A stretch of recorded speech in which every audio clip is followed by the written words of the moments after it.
Okay, may be इसमें से कुछ डिस्टिंग्विश आ जाए, कुछ 4 मार्क का ब्रीफ आ जाए, ठीक है, इसमें से क्वेश्चन कंपलसरी आता है। ये चैप्टर के बाद मैं इंडेक्स नंबर का चैप्टर स्टार्ट करूंगी, तो जिसको भी इंडेक्स नंबर सीखना है वो चैप्टर नंबर 1 के बाद हम स्टार्ट करेंगे विद चैप्टर नंबर 6। ओके, ठीक है। So let's get started with introduction to micro economics and macro economics, ठीक है। सो आप अपने चैप्टर में आ सकते हैं। ओके, ये आपका टेक्स्ट बुक का चैप्टर है, introduction to micro and macro, ठीक है। अभी पहले मैं आपको माइक्रो इकोनॉमिक्स के कॉन्सेप्ट सिखाऊंगी। एक्चुअली मैं इस तरीके से आपको सिखाऊंगी कि आपका माइक्रो एंड मैक्रो दोनों साथ में हो जाएगा।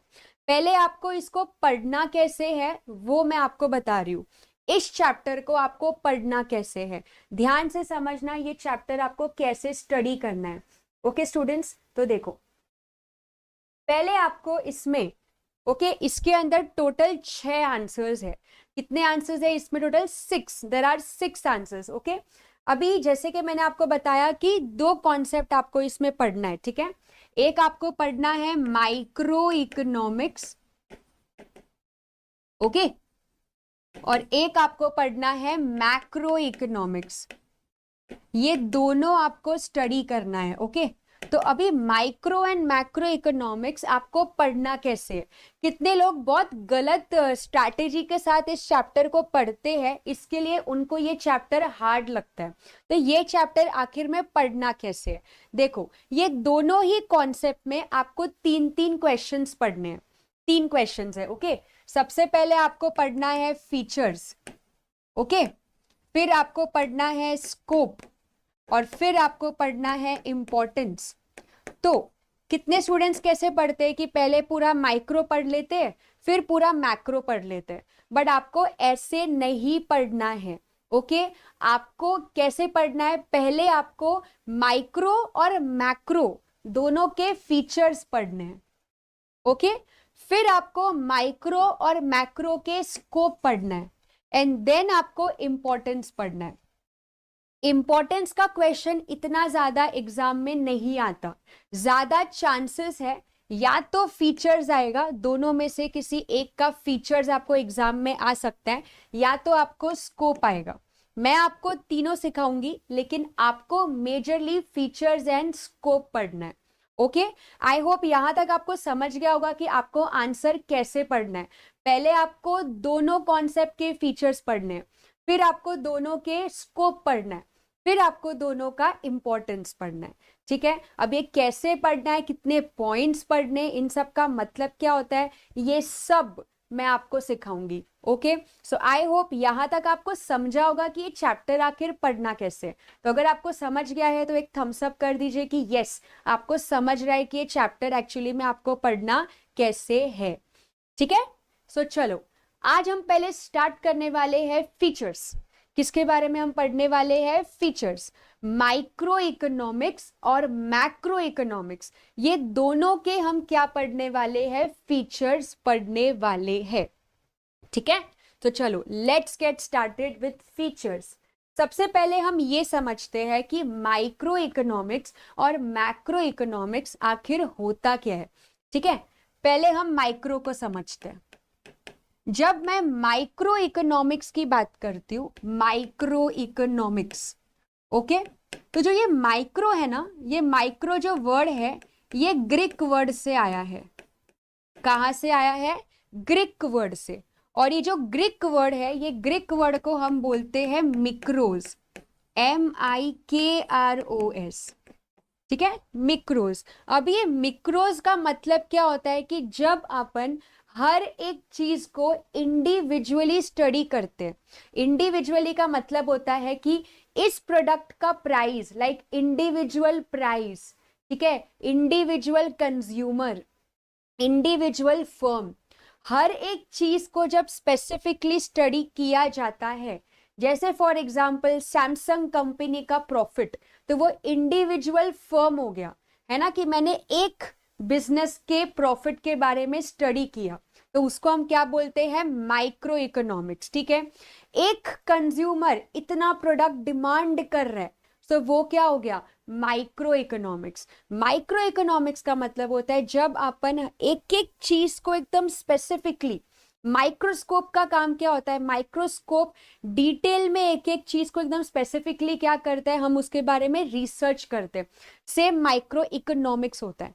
माइक्रो इकोनॉमिक्स क्या करता है, हर एक चीज को, हर एक चीज में क्या क्या आता है, price, income, consumer, demand, supply, ये सब चीजें ना हम टोटल कंट्री का एक साथ में स्टडी नहीं करते। कंट्री के अंदर का एक एक इंडिविजुअल चीजों को हम क्या करते हैं, स्टडी करते हैं। उसको माइक्रो इकोनॉमिक्स बोलते हैं। सो माइक्रो इकोनॉमिक्स का सबसे पहला फीचर ही क्या है, स्टडी ऑफ इंडिविजुअल यूनिट्स। जब अपन हर एक चीज को इंडिविजुअली क्या करते हैं, स्टडी करते हैं ना। What is this individual units, individual units का मतलब होता है इंडिविजुअल प्राइस, है ना, इंडिविजुअल इनकम, एक पर्सन की इनकम इतना, एक फैक्ट्री के वर्कर को इतना वेजेस मिल रहा है। लाइक हर एक चीज जब इंडिविजुअली स्पेसिफिकली स्टडी किया जाता है, दैट इज माइक्रो इकोनॉमिक्स। तो ये हो गया पहला फीचर माइक्रो इकोनॉमिक्स का, ठीक है। अब उसी जगह पे जब मैं आती हूं मैक्रो इकोनॉमिक्स पे, अब जो मैक्रो इकोनॉमिक्स है वो भी, ये मैक्रो भी ग्रीक वर्ड से आया है। कहां से आया है, ग्रीक वर्ड। और इसमें ग्रीक वर्ड को भी हम क्या बोलेंगे, मैक्रोस, MAKROS। अब माइक्रो और मैक्रो में फर्क क्या है, माइक्रो क्या करता है, हर एक फैक्टर को इंडिविजुअली स्टडी करता है, लेकिन मैक्रो क्या करेगा, पूरे कंट्री के बारे में। लाइक माइक्रो इकोनॉमिक्स अगर हमें बोल रहा है इंडिविजुअल इनकम, एक पर्सन की इनकम, तो मैक्रो इकोनॉमिक्स क्या बोलेगा, पूरे कंट्री की इनकम, है ना। माइक्रो इकोनॉमिक्स बोलेगा इंडिविजुअल प्राइस, कि इस प्रोडक्ट का प्राइस इतना। मैक्रो इकोनॉमिक्स हमें बोलेगा ओवरऑल कंट्री में प्राइस क्या चल रहा है, कंट्री की पॉपुलेशन कितनी है, कंट्री में पॉवर्टी कितना है, कंट्री में एम्प्लॉयमेंट अनएम्प्लॉयमेंट कितना है। जब अपन ओवरऑल टोटल की जब हम बात करते हैं उसको बोलते हैं मैक्रो इकोनॉमिक्स। तो हम क्या बोलेंगे मैक्रो इकोनॉमिक्स के फीचर को, कि स्टडी ऑफ एग्रीगेट्स। ये हो गया आपका पहला फीचर, ठीक है। साथ में देखो मैं आपको डिस्टिंग्विश भी करा रही हूँ, फीचर्स के पॉइंट्स आपके क्या बन रहे हैं, डिस्टिंग्विश। तो चलो वापस से, माइक्रो इकोनॉमिक्स किस चीज को स्टडी करेगा, स्टडी ऑफ इंडिविजुअल यूनिट्स, मतलब individual price, individual income, individual wages, individual consumer, individual demand, individual supply, हर चीजें क्या है, इंडिविजुअल है, ठीक है। और मैक्रो इकोनॉमिक्स किस क्या बोलेगा, टोटल, है ना, नेशनल इनकम, कंट्री की इनकम, है ना, जनरल प्राइस लेवल, कि देश में कितनी महंगाई है ना, देश की पॉपुलेशन, देश में क्या पॉवर्टी है। यहां तक कि जो 2020 में कोविड आया था, वो कोविड माइक्रो है कि मैक्रो है, मैक्रो, क्योंकि मैक्रो क्या बोलता है, पूरे कंट्री के बारे में स्टडी करो, पूरे वर्ल्ड के बारे में स्टडी करो। जब हम सब कुछ टोटल करके स्टडी करते हैं वो होता है मैक्रो। तो क्या मैं ऐसा बोल सकती हूँ कि micro economic is a tree and macro economic is a forest. जब अपन एक इंडिविजुअल ट्री को स्टडी करते, ट्री मतलब एक पेड़, खाली उस पेड़ को मैं स्टडी कर रही हूँ कि उसमें क्या है, कैसी फर्टिलिटी है, क्या है, वो सब हम लोग देखते हैं, तो वो माइक्रो इकोनॉमिक्स हुआ।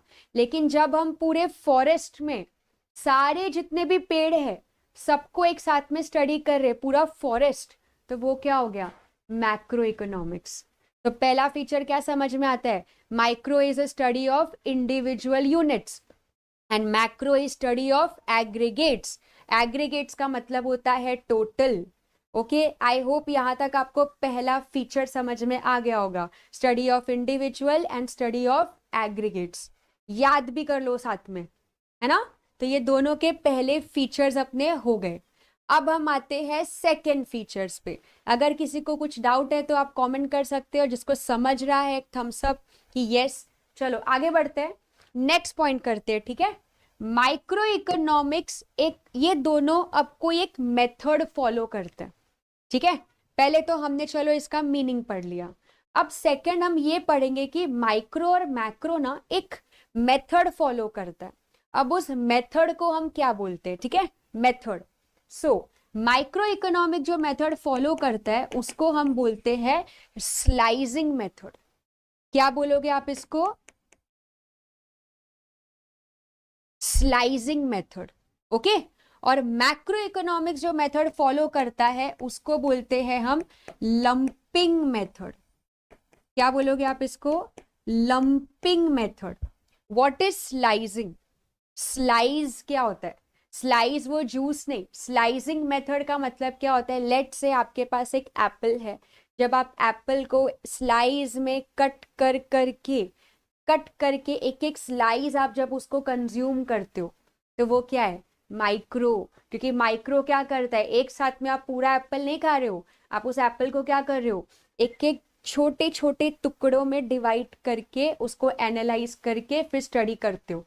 सेम माइक्रो इकोनॉमिक्स में हम क्या करते हैं, जब हमें ओवरऑल कंट्री की डिमांड देखनी होती है कि देश में उस प्रोडक्ट की क्या डिमांड है, तो आप क्या करते हो, आप हर एक पूरे देश को स्टेट में डिवाइड करोगे, स्टेट को फिर डिस्ट्रिक्ट में डिवाइड करोगे, डिस्ट्रिक्ट में फिर जितने भी सिटीज है वो सिटीज के अंदर और जितने भी लोकल है, तो आपने क्या किया, एक एक चीज को आधे आधे आधे आधे चीजों में डिवाइड करके फिर बाद में आपने उसको स्टडी किया।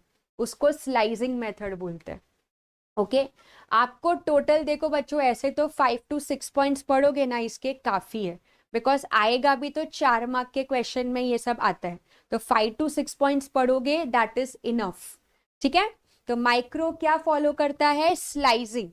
और इसी स्लाइस को जब आप एक साथ में पूरा टोटल कर देते हो, है ना, आपने समझो लेट्स से फॉर एग्जांपल आपको देश की इनकम फाइंड आउट करनी है, तो देश की इनकम आपने कैसे फाइंड की कि कंट्री को पहले आपने स्टेट में डिवाइड किया, स्टेट को फिर डिस्ट्रिक्ट में, डिस्ट्रिक्ट को फिर सिटीज में, सिटीज फिर छोटे मोटे लोकल्स में, फिर लोकल की पूरी इनकम, फिर डिस्ट्रिक्ट की पूरी इनकम, फिर स्टेट की पूरी इनकम, ऐसे करके आपको पूरी कंट्री की क्या मिल गई? इनकम मिल गई। तो जब आप पूरी कंट्री की इनकम फाइंड आउट कर लिए तो आपने क्या फाइंड किया? लंप। लंप का मतलब होता है टोटल, पूरा मिला के ये आपकी देश की इनकम है। समझ में आया? आई होप आपको यहां तक समझ गया होगा कि माइक्रो इकोनॉमिक्स क्या फॉलो करता है? Slicing method. और मैक्रो इकोनॉमिक्स क्या फॉलो करता है? Lumping method. Okay. I hope यहां तक आपको समझ रहा है। सो आपके 2 पॉइंट्स दोनों हो गए, माइक्रो के 2 फीचर्स हो गए, मैक्रो के 2 फीचर्स हो गए, साथ साथ में देखो आपके दोनों हो रहे हैं। ठीक है। जरूरी नहीं है कि एक्सप्लेनेशन आप डिट्टो बुक का ही लिखो, आपको अगर ओन से एक्सप्लेन करना आ रहा है, आप अगर एग्जाम्पल अपने मर्जी से दे सकते हो तो चलेगा, कोई इशू नहीं है। तो आप एक्सप्लेनेशन अपने ओन वर्ड्स में लिख सकते हो, बस ये जो पॉइंट्स है ना, ये पॉइंट्स आपको एग्जैक्टली यही लिखना है। ओके। तो अपना स्टडी ऑफ इंडिविजुअल यूनिट्स हो गया, फिर आपके मीनिंग हो गया, आपका मेथड हो गया। अब हम आते हैं एक ऐसे कॉन्सेप्ट पे कि माइक्रो इकोनॉमिक्स और मैक्रो एक कॉन्सेप्ट को फॉलो करता है। अब ये कॉन्सेप्ट पे आते हैं। यहाँ पे जो कॉन्सेप्ट है इसको आप बोलोगे पार्शियल इक्विलिब्रियम। साथ में मेरे रिपीट करो, है ना, क्या बोलोगे आप लोग इसको? Partial equilibrium. ठीक है। और मैक्रो, मैक्रो में जो हम फॉलो करते हैं वो होता है जनरल इक्विलिब्रियम। ठीक है। क्या है? Partial equilibrium, general equilibrium. Yes, अभी भी आप अगर पढ़ना चालू करोगे तो यू कैन मेक इट, है ना। तो चलो, पार्शियल इक्विलिब्रियम और जनरल इक्विलिब्रियम। पार्शियल इक्विलिब्रियम का मतलब होता है, आपने अभी तक देखो, आपने अभी तक चैप्टर नंबर 2 में लॉ ऑफ डीएमयू किया था, है ना, फिर चैप्टर नंबर 3 में लॉ ऑफ डिमांड किया था, फिर चैप्टर नंबर 4 में लॉ ऑफ सप्लाई किया था। तो ये सारे लॉ में एक चीज बहुत कॉमन है। चलो बताओ, क्या एक चीज कॉमन है ये तीनों लॉ में? क्या चीज आपको लगा कि ये तो एकदम कॉमन है? यस, कॉमन है अजम्पशंस। है ना। ये तीनों लॉ अगर अभी तक आपने नहीं पढ़ा है तो ये तीनों लॉ में आपको एक चीज पता है क्या कॉमन लगेगा, कि ये जो जितने भी लॉ है ना, ये सारे लॉ माइक्रो इकोनॉमिक्स के हैं, और ये सारे लॉ ना अजम्पशंस पे डिपेंडेंट है। समझ में आया? मतलब इसमें जो भी थियोरी दी है ना, वो एकदम रियलिस्टिक नहीं है। आप इसमें प्रॉपर बैलेंस नहीं बोलोगे। इक्विलिब्रियम का मतलब क्या होता है? बैलेंस।